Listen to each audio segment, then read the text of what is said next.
Okay, join me on page 118 in the social studies textbook and follow along. Pleasing the gods. Sumerians did not know what caused events in nature. They could not predict dust storms, swarms of insects, or floods. However, they fully understood that when these forces of nature hit, they might lose their crops, their homes, or even their lives. Sumerians worshiped gods or deities that they believed could control nature. In the hopes of avoiding natural disasters, they offered gifts of animals, fruits, and grain to deities. They hoped their gifts would persuade the deities to protect them. The Sumerians believed in thousands of gods.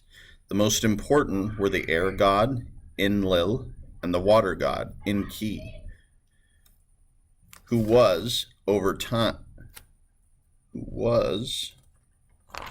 am I missing something here? Who was also the god of wisdom. Excuse me, I didn't see that last line. All right, continuing, social structure. Over time, ancient Sumerian society became divided into social classes or groups with different levels of importance. The highest social class in Sumer was made up of the king and his family, nobles, priests, and military leaders. Most Sumerians were members of the middle class, which included merchants, scribes, craft workers, and farmers. Sumerians were not locked into a certain class for their entire life. Instead, successful people could rise into a higher class. Slaves were at the bottom of the Sumerian society. Often, enemies in battle became slaves. Also, Sumerians who owed money could sell themselves into slavery. After working off their debt, they could buy back their freedom. Okay, moving on to page 119, starting with children in history. Sumerian children. Follow along. Children in ancient Sumer enjoyed swimming in rivers and playing games. In the ruins of Sumer, archaeologists have even found a board game that they call the royal game of Ur. Life of Sumerian children was not all fun and games. Before the age of 10, boys were usually sent to work with their fathers. Girls stayed home to help their mothers. In this way, they learned their adult roles. Boys from wealthy families attended school to learn reading, writing, and math. Few girls from wealthy families attended school. Okay, continuing on the main text, follow along. Sumerian women had more rights and freedoms than women in many other ancient civilizations.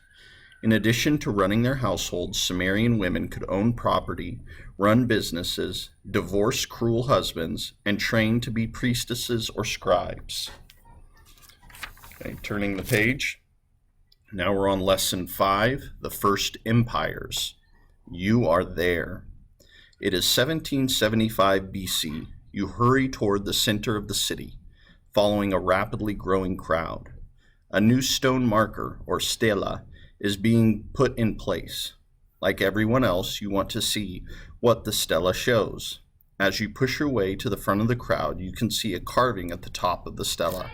It shows the noble king Harambe standing before the sun god Shamash. The rest of the stela is covered with words describing laws.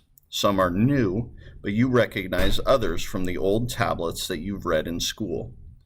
Hammurabi, I'm not sure if I'm pronouncing that right, has given his people an organized code of laws. Okay, continuing on page 121, the Akkadian Empire. I'm not sure if I'm pronouncing that right either. The Sumerian city-states wanted the wealth that came from controlling land and water. Because of this, they were often at war with one another. Eventually, an enemy army did come to conquer the Sumerians. The leader of the army that attacked the Sumerian city-states was Sargon. Sargon was not a Sumerian, but he had served in the army of the Sumerian king of Kish. Around 2350 BC, Sargon rebelled against the king and defeated him. Then Sargon marched his army across Mesopotamia, conquering one Sumerian city-state at a time. In doing so, he created the world's first empire. bringing vast lands and varied peoples under his control.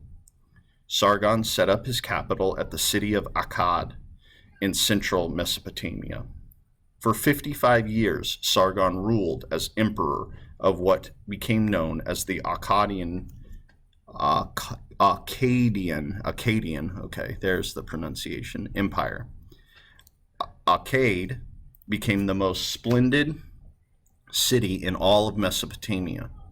Sargon used force and an organized government to maintain control over his empire. He was one of the first rulers to keep a standing army, a permanent army of paid soldiers. Sargon chose officials who he knew would remain faithful and appointed loyal nobles as governors to control conquered cities. Each governor provided Sargon with the tribute collected from the conquered people. Tribute is a required payment from one ruler to a more powerful ruler. This tribute brought much wealth under the Sargon's control.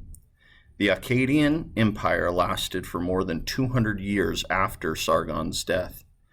In about 2300 BC, the empire stretched from what is now Iran to the Mediterranean Sea. It eventually fell, and Sumer's city-states once again became independent. All right, thanks for following along, and you can continue on your social studies.